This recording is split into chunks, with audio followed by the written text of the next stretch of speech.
Long ago, in a season when the rains failed and the earth cracked beneath the blazing sun, hunger came to the land. The rivers shrank, the crops withered, goats grew thin, children went to sleep with empty stomachs. Even the birds seemed quieter than usual. In one small village, people did what they could to survive. Families shared whatever little they had. Neighbors helped neighbors. Mothers skipped meals so their children could eat. The elders gathered beneath the baobab tree each evening and prayed for relief. Among those suffering was Anansi the spider. Now, Anansi disliked many things. He disliked hard work. He disliked waiting. He especially disliked being hungry. Each morning he searched for food. Each afternoon he complained. Each evening he wondered why fortune never seemed to favor him. If only I had enough food, he sighed one day, I would never complain again. Of course, Anansi often made promises that lasted only until circumstances improved. One afternoon, weak from hunger, Anansi wandered deeper into the forest than he had ever gone before. The trees grew taller, the air became cooler, strange flowers bloomed beneath the shade. Then he noticed a tiny old woman sitting beside a cooking fire. A clay pot bubbled before her. The aroma drifting from it nearly made Anansi faint. He smelled stew, fresh bread, roasted yams, sweet fruit, every delicious thing he could imagine. The old woman smiled. "You look hungry." "I am starving," Anansi replied. "Please, may I have some food?" Without hesitation, she lifted the pot's lid. Inside was enough food for a feast. She served Anansi generously. He ate until his belly bulged. The food was the most delicious he had ever tasted. When he finished, he noticed something strange. The pot remained full. The old woman closed the lid. Moments later, steam rose once more. The pot had replenished itself. Anansi stared. "How?" the old woman chuckled. "This is the pot that never emptied.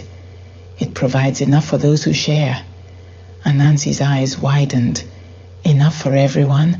Enough forever? No more hunger? No more searching? No more work? He forced himself to ask politely, "May I borrow it?" The old woman studied him carefully. "This pot carries a condition."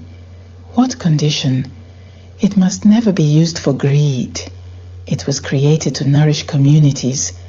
The moment it serves selfishness, its blessing becomes a curse." Anansi nodded enthusiastically. "Of course, I understand completely." The old woman handed him the pot.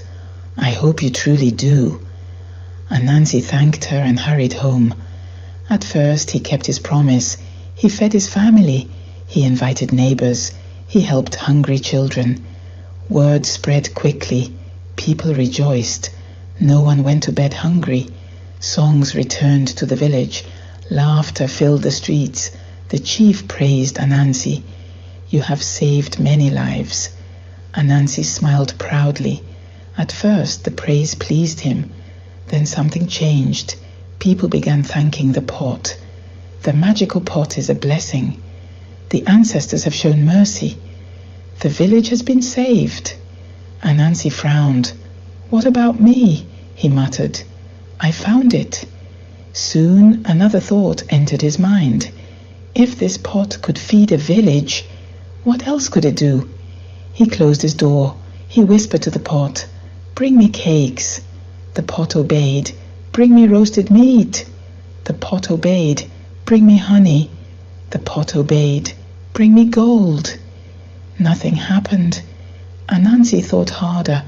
Perhaps he could trade the food. He sold meals secretly. He hid sacks of provisions. He built private stores. He stopped inviting neighbors. When hungry villagers knocked on his door, he pretended not to hear them. People grew concerned. The food has stopped.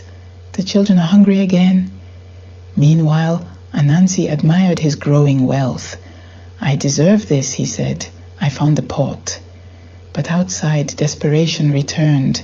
Children cried, families worried. Mother Efua, the village elder, visited Anansi.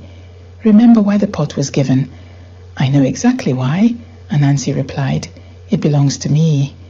Mother Efua sighed. "No blessing survives selfishness." Anansi ignored her warning. That evening he locked every door and window.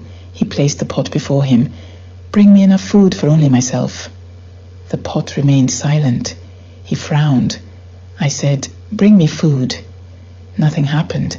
Then, slowly, steam emerged. Relieved, Anansi lifted the lid. Hundreds of tiny beans shot into the air. "Long ago," he blinked.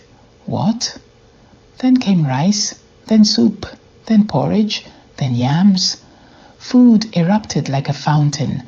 It flooded the room. Anansi screamed. He tried replacing the lid. The pot continued pouring. He dragged it outside. Food flooded the village square. People scrambled out of the way. Mountains of stew formed. Fish tumbled through the streets. Loaves of bread rolled downhill. Children shrieked.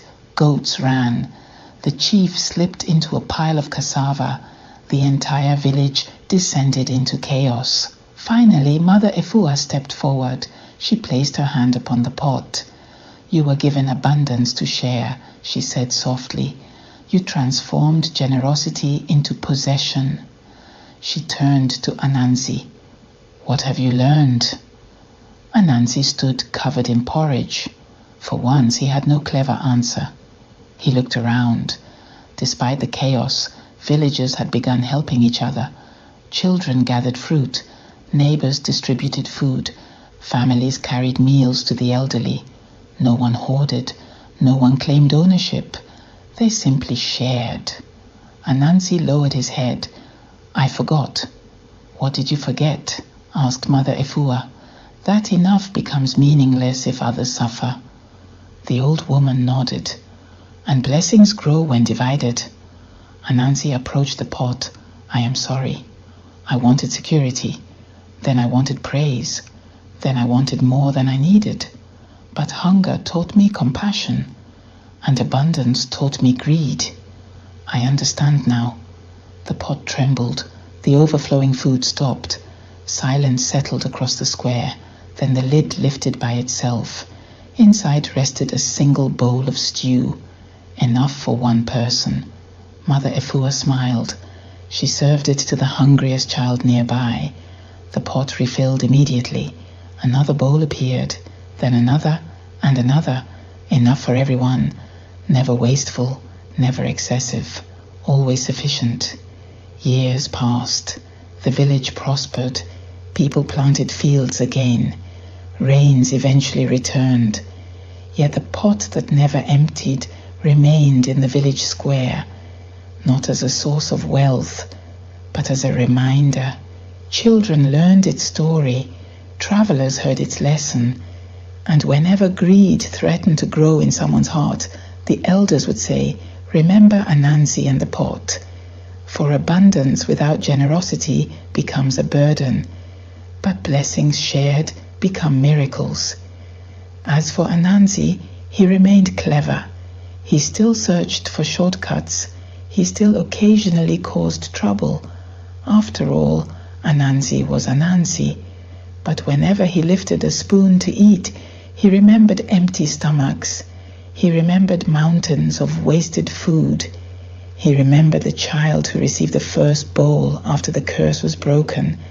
And he understood something that many people spend their entire lives learning. True wealth is not measured by how much we keep. It is measured by how many people can sit beside us at the table. And that is why the elders say the sweetest meals are never eaten alone, because food nourishes the body, but sharing nourishes the soul.